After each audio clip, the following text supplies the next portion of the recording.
Greater leaders కొత్త నేతలు హైదరాబాద్ అభివృద్ధిలో తమ ముద్ర వేసేందుకు సిద్ధంగా ఉన్నారు. 150 మందిలో 80% కొత్త వాళ్లే.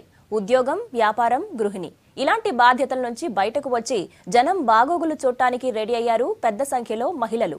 ఒరకలెత్తే ఉత్సాహంతో ఉన్న యువకులు సైతం పాలనా పగ్గాలు చేపట్టారు. వీళ్లను పరిచయం చేసే నయా ప్రోగ్రాం గ్రేటర్ లీడర్స్. కొత్తగా కొలువుదీరిన లీడర్స్ తో జీహెచ్ఎంసీ కౌన్సిల్ కలకల్లాడుతోంది. ఎన్నో కలలతో సభలోకి అడుగుపెట్టిన సిటీ పాలకులు ఇచ్చిన హామీలు నెరవేర్చడం కోసం ఎలాంటి ప్రణాళికలతో ఉన్నారో తెలుసుకుందాం. ముందుగా ఎల్బీ నగర్ అసెంబ్లీ సెగ్మెంట్ చూద్దాం. ఇక్కడ మొత్తం 13 డివిజన్స్ ఉన్నాయి. ఎల్బీ నగర్ పరిధిలో 11, మహేశ్వరం డివిజన్ లో 2 ఉన్నాయి. మొదటగా 13, 14 డివిజన్ లీడర్స్ ను పరిచయం చేసుకుందాం.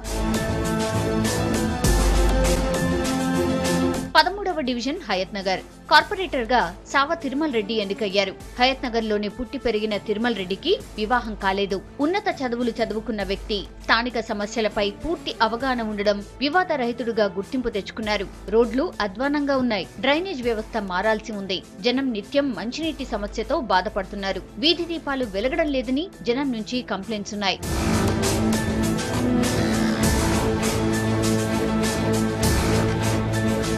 ఈ సమస్యల పరిష్కారంపై కొత్తగా ఎన్నికైన కార్పొరేటర్ తిరుమల్ రెడ్డి ఏమంటున్నారో విందాం.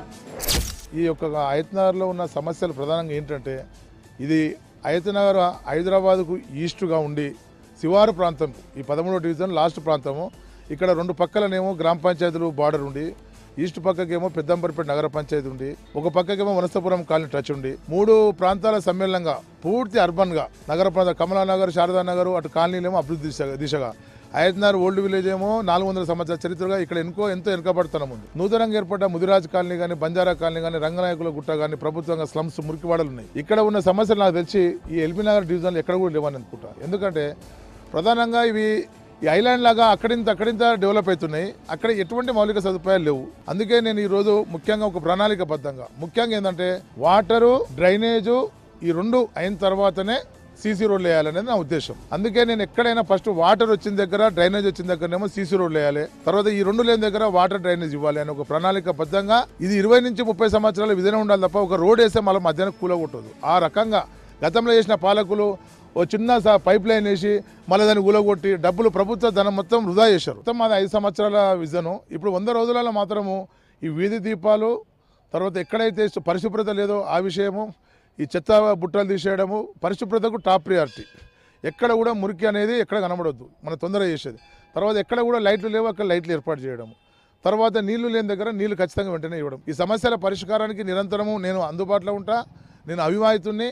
ఇంకోటి, నాకు ఎటువంటి బాధ్యతలు లేవు. ప్రజలకు 24 గంటల సేవలో ఉంటా. నేను ఎవరికి కూడా టీఆర్ఎస్ పార్టీ తరఫున అవినీతి పరిపాలన లేకుండా నీతివంతమైన పరిపాలన ఇచ్చి ప్రజలకు ముందుంటా అని చెప్పి ఈ సందర్భంగా తెలియజేస్తాను. ఇదే అసెంబ్లీ సెగ్మెంట్ పరిధిలోని 14వ డివిజన్ దగ్గరికి వెళ్దాం. ఇది BN Reddy division. Muddagoni Lakshmi Prasanna corporator గా ఎన్నికయ్యారు. పెద్దగా చదువుకోకపోయినా ప్రజా సమస్యలు పరిష్కరించడంలో ముందుంటానని చెప్తున్నారు.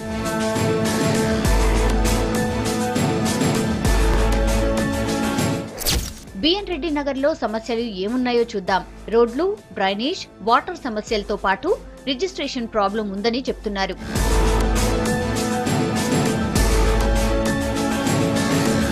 ఈ సమస్యలను ఎలా పరిష్కరిస్తారో కార్పొరేటర్ లక్ష్మీ ప్రసన్న మాటల్లో విందాం. ప్రధాన సమస్యలు ఇక్కడ రిజిస్ట్రేషన్ సమస్య ఉంది, వాటర్, డ్రైనేజ్, రోడ్లు, పేదవాళ్ళకి డబుల్ బెడ్రూమ్ ఇండ్లు. అది త్వరలో తీరుస్తానని మాటిస్తున్నాను అందరికి. ఇద్దరం కలిసి అవుతుంది అది పని. ఆయన ఇన్ఛార్జ్ కదా, టీఆర్ఎస్ పార్టీ ఇన్ఛార్జ్, ఆయన ద్వారా పని ఇవన్నీ ప్రాబ్లమ్స్ సాల్వ్ అవుతాయి.